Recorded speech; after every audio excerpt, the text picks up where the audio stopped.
تو یہ تقویٰ ہے جس میں اللہ فرماتے ہیں من یتق اللہ، جو متقی ہو جاتا ہے اللہ اس کے لیے رستے بنا دیتا ہے. یرزقہ من حیث لا یحتسب، اس کو اتنا عطا کرتا ہے کہ اس کی سوچ بھی نہیں ہوتی. یرزقہ، اسے رزق دیتا ہے. ہم رزق سمجھتے ہیں کہ شاید یہ دانا پانی روٹی پانی ہی رزق ہے. وہ جو ایک امام زمان علیہ السلام کی دعا ہم پڑھتے ہیں، اللہم ارزقنا توفیق الطاعت.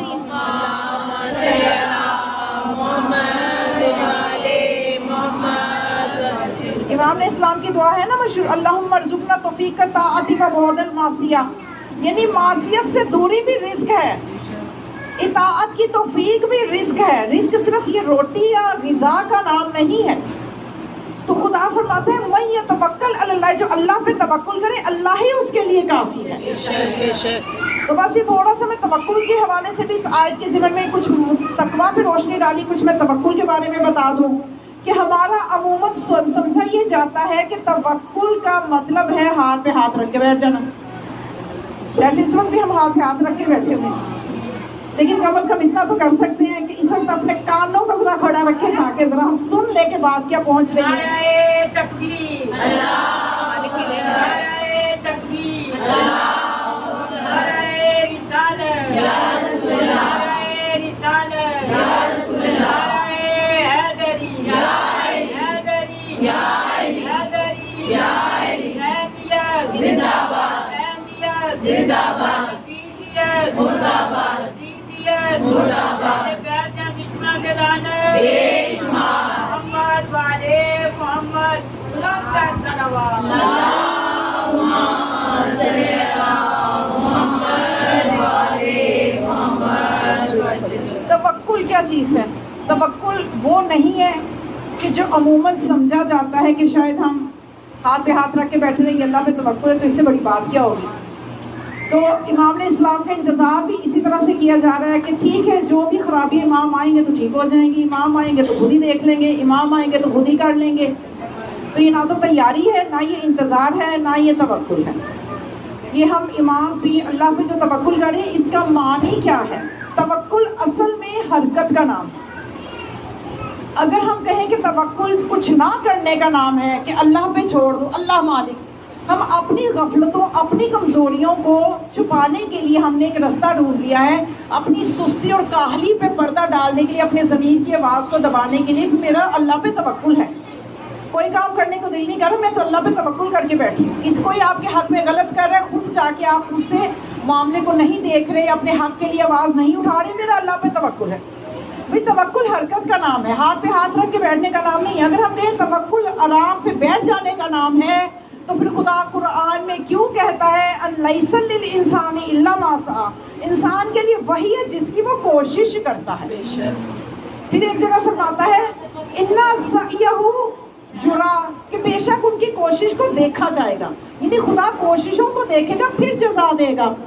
پھر ایک جگہ یہ فرماتے ہیں ان اللہ لا یغیر ما بقوم حتی یغیر ما بانفسہم، کہ اللہ نے کسی قوم کی حالت نہیں بدلی جب تک کہ اس کو خود اپنی حالت کے بدلنے کا خیال نہ ہو. تو پھر یہ توکل کا وہ معنی تو نہ رہا. پھر ان آیتوں کو کہاں لے کے جائیں گے؟ تو اس کا مطلب کوشش کرنے کے بعد اللہ پہ توکل کرو.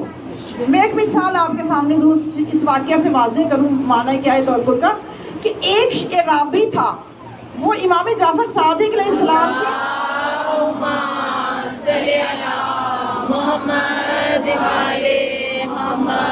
خدمت میں آیا، کہنے لگا کہ مولا میں آپ کو سلام کرنے آیا ہوں. تو مولا نے پوچھا تمہارا اونٹ کہاں ہے؟ کہہ رہے کہ مولا وہ اللہ کے توکل پہ باہر چھوڑ آیا ہوں.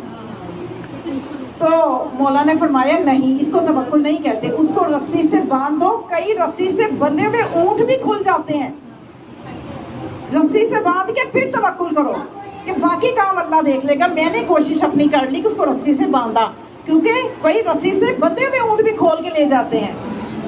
ایک یہ ظریف سا نقطہ، اور دوسرا ایک نقطہ کہ ایک شخص جناب رسول خدا صلی اللہ علیہ وسلم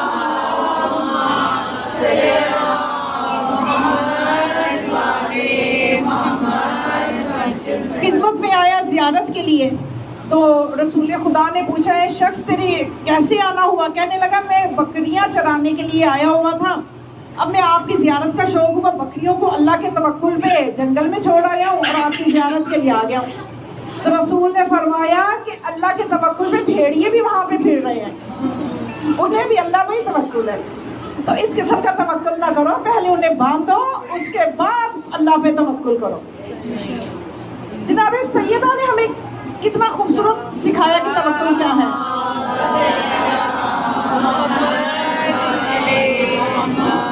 بس میں جلدی سے اشارے کرتے ہوئے گزری، بہت تفصیلات میں نہیں جا رہی. میں چاہتی ہوں ایک ہی مجلس ہے، چلے جتنی بھی آپ کی سماعتوں کے لیے ہدیہ ہو جائے اتنا ہی اچھا ہے، میرے لیے بھی اور آپ کے لیے بھی. تو بی بی نے جب بی بی کے حق غصب ہوا، ہر کوشش بی بی نے کی. کتنے ظلم ہوئے جناب سیدہ پہ، سارے مظالم برداشت کیے، دربار میں گئی، اپنے حق کے لیے آواز اٹھائی، خطبہ دیا، سارا کچھ کر کے جب گھر آئی تو جب حالات دیکھ لیے دربار کے کیا تھے تو بی بی بہت مغموم ہو. بی بی نے گریہ کیا اور اتنا کچھ کرنے کے بعد ایک جملہ آخر میں فرمایا کہ میرا توکل اللہ پہ ہے. یہ توکل ہمارے جیسا ہو تو پہلے ہی کریں. اتنا کچھ کر کے تو بی بی کہتی اب میرا توکل اللہ پہ ہے، کہ اپنی جو کوشش تھی وہ کر لی، دربار بھی چلی گئی، سارا کچھ کیا، سارے مظالم اٹھائے، دلائل دیے اپنے حق کو بچانے کے لیے، اپنے حق کے ثبوت کے لیے. اس کے بعد یہ جملہ آخر میں کہا گھر آ کے توکلت علی اللہ، میں تو اللہ پہ توکل کرتی ہوں. تو یہ معنی ہے توکل کا کہ جب اللہ پہ توکل کریں گے تو اللہ کافی ہے. اس کوشش کو ہم نے سمجھنا ہے جو بندے نے کرنی ہے. ایک کام ہے جو اللہ نے کرنا ہے وہ اللہ نے نہیں کرنا، وہ ہم نہیں کر سکتے. جو کام ہم نے کرنا ہے وہ ہم نے ہی کرنا ہے، وہ اللہ نے نہیں آ کے کرنا، اللہ نے نہیں ہماری جگہ پہ کرنا. بڑی خوبصورت حدیث آپ کے سماعتوں کے لیے ہدیہ کرتی ہوں، صلوات پڑھیں. اللہ پانی پی لیا. محمد والے محمد وجل فرج مجمعی. اللہم صلی علی محمد والے محمد وجل فرج مجمعی. جناب ختمی مرتبت فرماتے ہیں کہ خدا یہ فرماتا ہے المغفرۃ منی والتوبۃ منکم، مغفرت میری طرف سے ہے، میں بخش دوں گا، معاف کروں گا، لیکن توبہ تو منکم، توبہ تم نے کرنی. بے شک. اب کوئی توبہ بھی نہ کرے اور کہے کہ اللہ مغفرت کر دے، اللہ بخش دے، تو توبہ کے دروازے اس لیے خدا نے آخری سانسوں تک کھول کے رکھے ہوئے ہیں کہ توبہ کر لو، توبہ کر لو. تو توبہ بندے نے کرنی ہے، توبہ اللہ نے نہیں کرنی. اللہ نے مغفرت کرنی ہے، کچھ کام بندے کے کرنے ہیں، کچھ کام اللہ کے کرنے کے ہیں. خدا فرماتے ہیں الجنت منی والطاعت منکم، جنت میں تمہیں دوں گا، اطاعت تم نے کرنی ہے. تم اطاعت گزار بنو تو جنت بھی ملے گی. جنت اللہ دے گا، اطاعت ہم نے کرنی ہے. تو پہلے میں ایک رکنے کو سمجھا دوں کہ خدا فرماتے ہیں المغفرۃ منی والتوبۃ منکم، مغفرت میری طرف سے ہے، توبہ تم نے کرنی ہے. اور یہ توبہ ملتی ہے توفیق سے، توبہ ملتی ہے توفیق سے، توفیق کے بغیر توبہ نہیں ہو سکتی. یہ ایک مزید ظریف سا نقطہ ہے. آپ ماشاءاللہ اتنی توجہ سے سن رہی ہیں، اتنی توجہ سے سماعت فرما رہی ہیں، تو میں چاہتی ہوں کہ یہ بھی ہدیہ کر دوں. اب آپ دیکھیے تاریخ میں ہور جو تھا، جناب ہور، انہیں توبہ کی توفیق مل گئی. اور جو اشقیاء کا لشکر تھا، جو عمر بن سعد تھا، اس کو توبہ کی توفیق نہیں ملی. اب یہاں پہ سوچنے کی بات یہ ہے کہ جو مقام و مرتبہ مولا حسین کا تھا وہ ہور کو پتا تھا، ہور کو معرفت تھی. یہ جنت کا شہزادہ ہے، ان کی والدہ کا کیا مقام ہے. وہ سنتی ہے نا مسائل میں جملہ کہ جب مولا کے گھوڑے کی لگام پہ ہاتھ ڈالا تو ہور نے کیا کہا جب مولا نے یہ فرمایا کہ تیری ماں تیرے غم میں بیٹھے. توجہ ہے نا، یاد ہوگا اذہان عالیہ میں ہوگا آپ کے. یعنی ہور کو معرفت ہے اس گھرانے کی، اور یقین کیجئے یہی معرفت عمر بن سعد کو بھی ہے.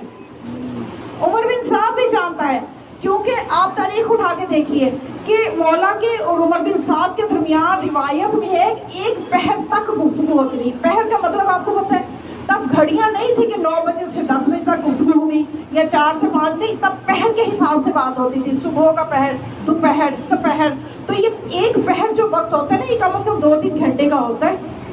2-3 گھنٹے تک گفتگو ہوتی رہی. مولا مجھ سے کہتے رہے کہ تم آخر مجھے کیوں قتل کرنا چاہتے ہو. تم کیوں میری جان لینا چاہتے ہو؟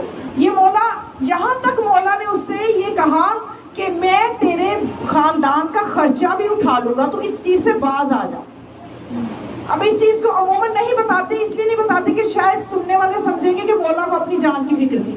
مولا کو اپنی جان کے لیے نہیں، مولا کو اس کی ہلاکت کی فکر تھی کہ فرزند رسول کو شہید کرنے کے بعد یہ ہمیشہ کا جہنمی ہو جائے گا۔ ایسی کریم ہستی ہے حسین۔ تو اس نے آگے سے کیا کہا؟ اس نے کہا میں مانتا ہوں کہ آپ جوانان جنت کے سردار ہیں، آپ بنت رسول کے فرزند ہیں، کیا اس سے زیادہ کیا معرفت ہوگی؟ معرفت تھی اس کو، اور اس کو معرفت ہونے کے باوجود وہ حر کیوں نہ بنا؟ سوچئے، حر کو بھی معرفت تھی، حر نے توبہ کر لی۔ جب دیکھا نا کہ یہ حالات ہو گئے ہیں تو اس نے کہا میری توبہ، میرے سے کیا غلطی ہو گئی، میں فرزند رسول کو کہاں گھیر کے لے آیا؟ تو حر نے کیا کیا؟ توبہ کی، رستہ بدلا۔ اس نے کیوں نہ کی؟ اور ایسی بہت سی مثالیں، مثلا ایک عمر بن سعد کا نام لے کے کہ باقی بہت سی مثالیں موجود ہیں تاریخ میں۔ تو اب یہ عمر بن سعد کو توبہ کی توفیق اس لیے نہ ہوئی کہ جب مولا نے اس سے یہ کہا، اب آپ اس واقعہ سے سنیے گا کہ اس کو توفیق کیوں نہ ہوئی، اور ہم نے ڈرنا ہے، ہم نے اس چیز سے بچنا ہے۔ تو اب یہ مولا نے کہا کہ تم کیوں میرے آخر قتل کے در پہ ہو؟ اس نے کہا مجھے رے کی حکومت ملے گی۔ مولا نے فرمایا میرے سے لکھوا لو، تمہیں رے کا گندم کا دانہ بھی نہیں ملنا۔ مولا جانتے ہیں، علم غیب کی وجہ سے بھی جانتے ہیں، اپنی بصیرت کی وجہ سے بھی جانتے ہیں کہ جو اس کو وعدے دے رہا ہے وہ ہے کیا، وہ کس قدر وعدے کا سچا ہے، وہ کس کی نسل میں سے ہے، اس کے بڑوں نے کتنی وعدے نبھائے ہیں، سب جانتے ہیں مولا۔ تو مولا نے اپنی بصیرت سے فرما دیا کہ عمر بن سعد تجھے رے کا جو ہے ایک گندم کا دانہ بھی نہیں ملنا۔ تو اس نے ہنس کے کیا کہا؟ میں جو میں گزارا کر لوں گی۔ میں یعنی کیا ہے؟ حب دنیا، یہ چیز میں آپ کو ہدیہ کر رہی ہوں کہ اس سے بچیں۔ حب دنیا جب آ جاتی ہے تو انسان عمر بن سعد بن جاتا ہے۔ کیوں؟ اس لیے کہ اسے توبہ کی توفیق ہی نہیں ملتی۔ توبہ کی توفیق مل جاتی تو وہ بھی حر بن جاتا، اسے اس لیے نہیں ملی حب دنیا۔ آج اگر آپ ایمانداری سے گھر جا کے ذرا سوچئے گا الگ بیٹھ کے، آپ کی زندگی کے کتنے مسئلے ہیں، کسی کے 10 20 40 50 جتنے بھی مسئلے ہوں گے، ان مسئلوں کا مرکز حب دنیا ہوگا۔ دنیا کی محبت نے پاگل بنا کے رکھا ہوا ہے۔ یہ دنیا جو ہے اس کو یہ مقصد نہیں ہے، یہ منزل نہیں ہے۔ معصومین نے فرمایا، قرآن میں اللہ بھی ہر جگہ اس دنیا کے لیے تو ہم پیدا ہی نہیں ہوئے، یہ صرف ایک ذریعہ ہے اس دنیا کو بنانے کا، اس آخرت کو کمانے کا۔ اور ہماری نادانی ہے، غفلت ہے کہ ہم اسی کو مقصد سمجھیں، اسی کے پیچھے پریشان رہیں۔ تو آپ غور کیجئے گا، میں آپ کو یہ بات کہہ رہی ہوں، آپ اسی نتیجے پہ پہنچیں گے۔ ہمارے جو مسائل ہیں